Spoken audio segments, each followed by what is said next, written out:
The Guru is live. Good morning, it's Real Estate Daily with your guru, and today's topic is negotiating with a particular type of instrument. A lot of people don't use it, but it needs to be known. We need to talk about it, and it is a powerful instrument. Good, it's escalation clauses, escalation conditions in the contract. Good morning. Grab a cup of coffee. You're going to need it because we're going to go deep into escalation clauses this morning.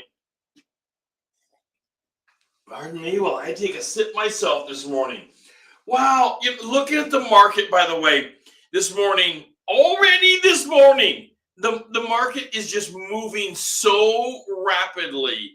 It's like it's spring already, and here we are just one day after your guru's birthday. My birthday's on the 16th. Had a great birthday yesterday. Thank you for all those that sent me well wishes. There's still time, by the way. Send me a happy birthday. I love it. I love to celebrate. I celebrate my birthday for like a month to go out with people and things like that. Anyway, negotiation with escalation clauses, escalation conditions. There's this name that we have out there for it. And that's the escalation clause. You can call it whatever you want to call it. It's a condition to the contract legally. Legally, it's a condition to the contract. It has this historic name of escalation clause, and that's fine, no problem. Just know that what it is it's a condition to the contract. Can we write conditions to the contract? And the answer is yes, with some limitation. As realtors, yes, with some limitations. If we go too far beyond, we're practicing law. We don't want to do that. But we certainly can write them, yes, with some limitations. So escalation clauses are an interesting, get that out of my mouth this morning, an interesting instrument that could be used in the offer process. But now, let's talk about the offer process real quick as we're setting up for our deep dive into escalation conditions. All right, so offers. You always have to have that conversation with your buyer or your seller. Are you going to go high or low? Now, if it's with the seller, you're really not talking escalation conditions other than making them aware of them. We'll get to that in a second. With the buyer, you need to be thinking to yourself, should I be coaching my buyer, to go high in the market or go low? Now, the problem right now, we all know the problem. The problem right now is we're in a seller's market. You may not get a second bite at the apple. What do I mean by that? A second bite of the apple is you go in with a modest offer, $400,000 house. You walk in at $395,000. You figure you're going to end up paying $405,000, and they can counter, and you'll get the best out of the counter because that's negotiation, right? That's what we do. That's where you and I earn our money. It's not opening doors. It's negotiation in the process and walking the people through a high level of negotiation. That's where the value is. That's where you really show your acumen. That's where you show your abilities and your knowledge. However, here's the bad thing. In a seller's market, you may not get a second bite. They may not come back to you and say, well, that's an interesting offer. We're countering you at $395, and we're going to, $407, and then you counter it and it goes back and forth. A lot of that process, because of lack of inventory, is being cut out. How do you bring that back in when you have this high-low? Of course, buyers want to save as much money as possible. I absolutely respect that. When I buy homes, I want to buy for as low as possible. When I sell homes, guess what? I want to sell for as high as possible. That's the nature of real estate. That's how it is. So how do we even this process out, and how we can begin to even it out and win the deal is through escalation conditions in the contract. There's goods, there's bads, there's pros, there's cons. It's all over the place. But how do we win the deal? All right, let's slow it down a little this morning. Take a minute and like the show. I'll tell you, I love it when you take time. All you got to do is hit that like button. I dearly love it when you hit the like button. Also, comment on the show. Let me know what you're thinking about a couple different things. Number one, I'd like to know about future shows. A lot of my topics are coming directly from people making comments about the show. And I love that because it shows your engagement, and we want to be on point with growing your business. Our whole point here is to grow your business directly and make your business in 22 bigger than it ever could have been. Next, so like and comment. Next is go to YouTube. And the address to YouTube is right down here in the banner. I believe it should be popping up for you right here in the banner. Go to YouTube. If you're not already watching this on YouTube, go to YouTube. Hit the subscribe button. Now, this is going to do some, it's free. Hit the subscribe button. It's going to do a couple things for you. Number one is it's going to open up the weekly Guru members only events where we are taking a deeper dive into building your business and direct coaching. A deeper dive. Why wouldn't you want that? Do you want a bigger business this year? I know the answer is of course, yes. We all do. Hit that subscribe button. Let's build your business bigger. Next is it can send you out a bell when we are going live, so you can join us live, and I love that. Pardon me while I'm sipping a little coffee this morning, getting rolling. This is the Black Rifle Coffee Company coffee using the, oh goodness sakes, what is the name of the coffee blend? I mentioned it before. It's Blackbeard's. Blackbeard's whole bean. I grind it myself with a bird grinder. All right, let's get back over to winning the deal. How does an escalation clause help to win the deal? Well, let's go over how an escalation clause works, because that's the important piece, is how does it work? So you've got to have that conversation with your buyer, and they've got to, this is a trusted relationship. This is where you have gained the confidence of the buyer, that you have the knowledge, skills, and abilities to pull this off, because you are getting ready to show your hand a little bit, not a lot, a little. So the house, going back to our $400,000 house, the house $400,000, and the people would like to get it, of course, for as cheap as possible. So they want to walk in at $395, but you really believe the house is going to sell for about, $405. But so you're in the ballpark. You also know it's a competitive market. It's a seller's market where we have very few sellers and thousands of buyers. And this particular house you're bidding on is in a competitive market situation. Well, now's when you have to have that important conversation with the buyer. How bad do you want this? And should we use an escalation? And the first thing they're going to say is what's an escalation? What's an escalation clause? What does that actually mean? Well, typically, and you can write them any way you want. Typically, if your offer is outbid, your buyer's offer will automatically go up in approximately $500 or $1,000 increments to beat out the next highest offer with a cap. So let's say you put a cap on this at $410,000, because there is a limit. The buyer's not going to give you an open checkbook. They probably don't have one, for goodness sakes. And ethically, you really need to put a cap on these things. So you put a cap on it, that it's going to beat out the next highest offer by going up in $1,000 increments to keep itself on the top. Now, that's tough. That can be a hard conversation in and of itself, but it is all about winning the offer through automatic escalation.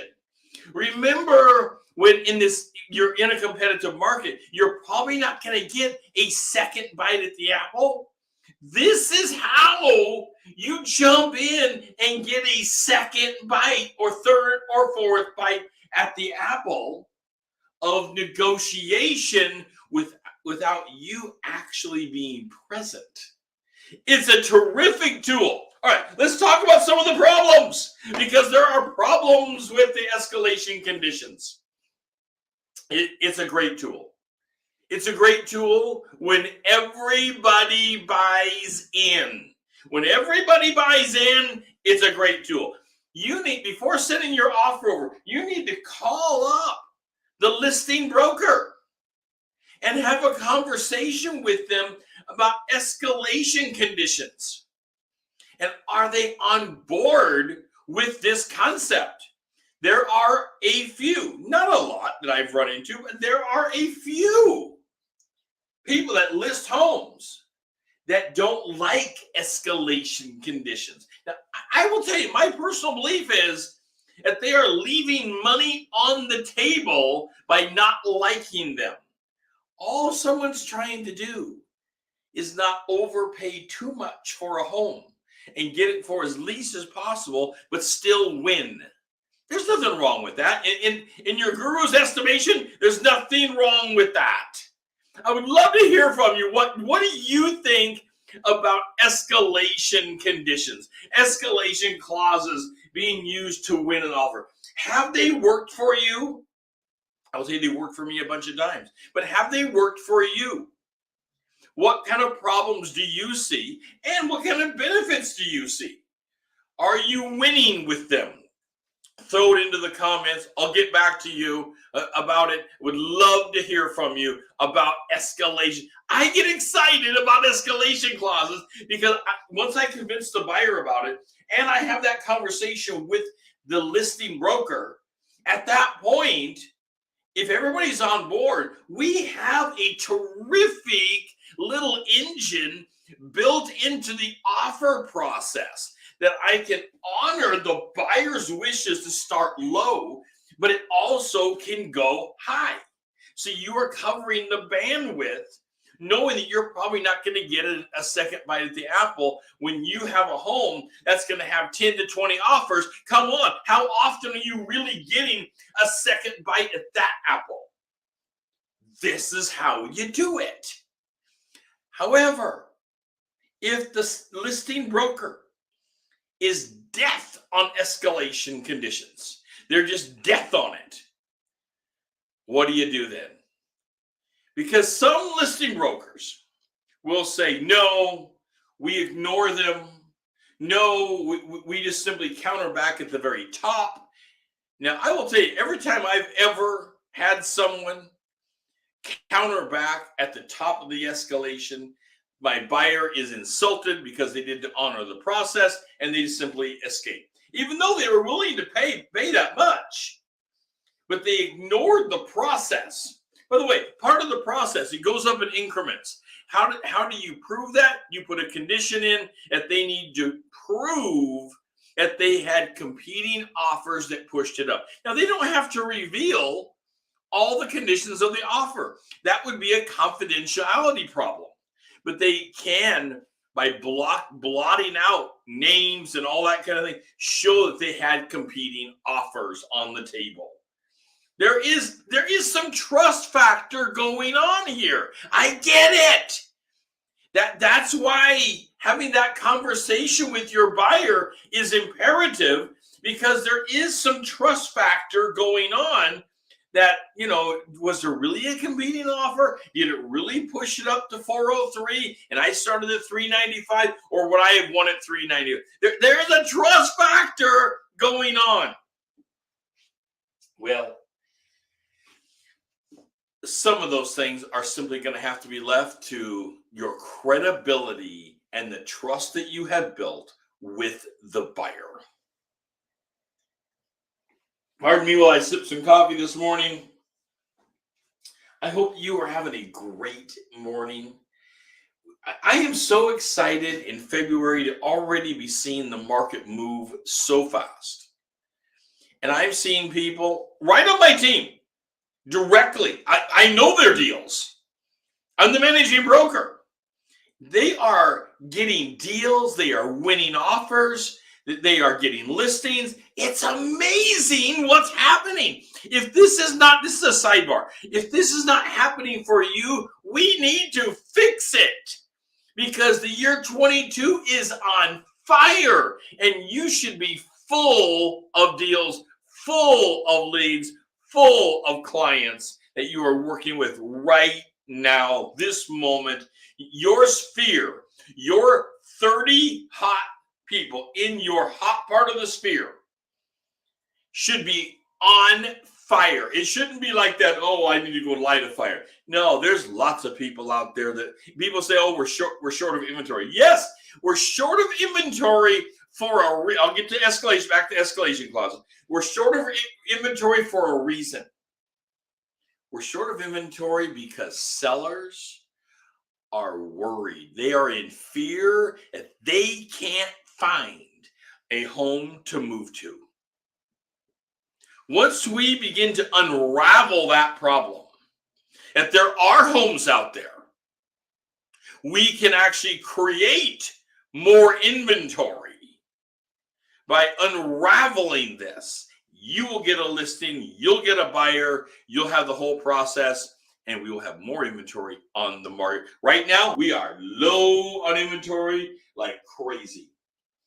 Not unlike last year. Okay, more problems with escalation clauses. First, we have the problems of getting going with our buyers and understanding that process and pulling together the faith, the trust, the credibility that's going to take to pull this off. Because we are showing our hand. What kind of hand are we showing? Well, it's obvious, but let me just get it out there and get it stated. They want to go in at 395. They'd love to get it at 395, but they're also showing their hand if they can afford something higher. Which is, there's a goal to not show that, of course. There is a goal to not show that the buyer can go higher. That's why we have the lender write a letter stating exactly how much they can go to. But in an escalation clause, you need to have that letter show that they can go a little higher, even though they're walking in at lower. By the way, I've won these things at the bottom. I have just recently, a few months ago, won one of these. The escalation clause didn't go anywhere. We won it not because we were the highest. They revealed to us much later. We won it because our ability to close the deal rapidly. So in there, we had conditions, and we had also the statement that we would close this within 30 days. We actually closed it in less than that, because we had the lender on board. We had underwriting already in process. You have to have everything going. But the escalation clause, while we were willing to go up, and I think in that case they were willing to go up like $15,000. And by the way, it's my estimation you shouldn't ever do an escalation clause for more than 20. That's really the outside cap. You're just showing your hand too much. You don't want to show it so much. You've got to be cautious because you are revealing a lot. They were well aware. I talked to them about the escalation process. They were well aware of it. But when they got it in hand and realized the seller was all about, well, everybody else is saying they need 45 to 60 days. to close this deal. We're saying we can do this. How certain are we? I had the lender give them a call to ensure that we could close it. And sure enough, we got it right at the bottom. So it doesn't always happen that you have to go up. Not always. Usually, I will say when I use an escalation clause, it's for good cause. I know I'm in a competitive market and probably we're going to have to go up. Often I'll use these when my buyer is just bent on wanting to go in lower. But I can convince them that they want the house, and I can convince them to use a tool to help them get the home, and that's important. It's nothing more than another tool. So first problem is getting your buyer on board, getting your lender on board with the use, which lenders I've never had a problem with. Next problem is with the listing agent and their attitude towards these tools, towards these products. If they're against it, they're probably going to convince their seller, the homeowner, to be against it as well. Because there's a factor of trust going on. You can imagine that. That's what we're building with our clients as well, is a factor of trust.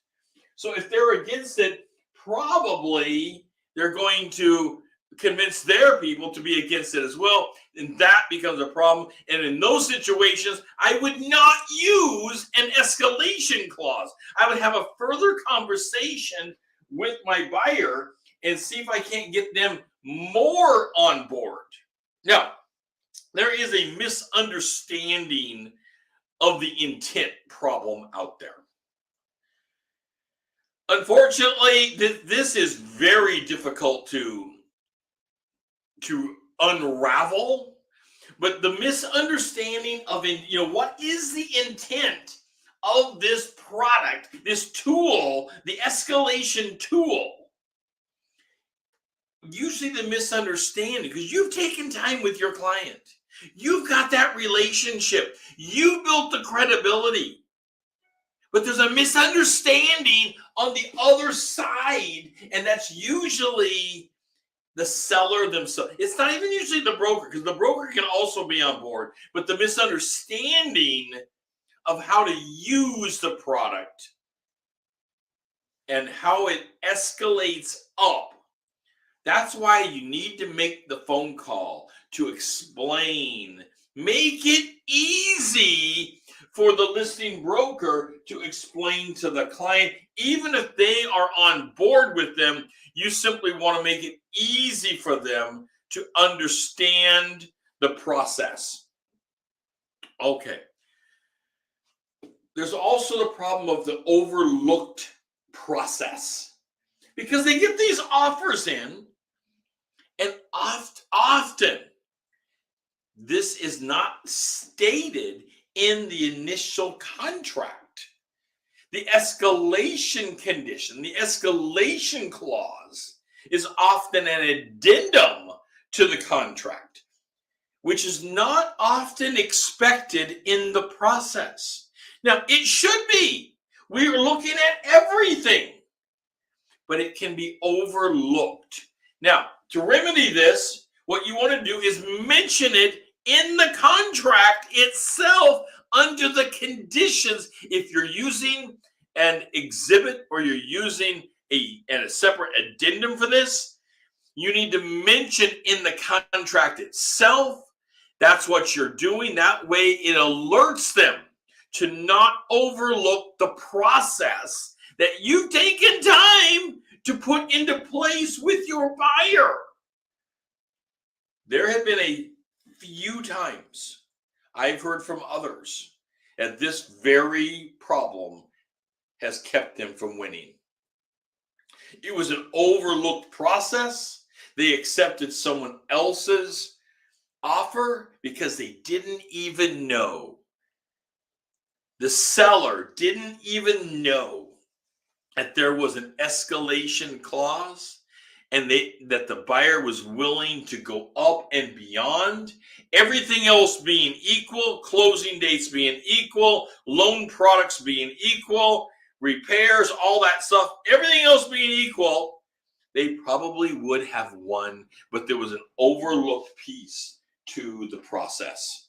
You don't want it overlooked. You don't want your client to miss a deal because they simply didn't see it. Because that's a problem. Why would we want that? Let me have one more sip of coffee here.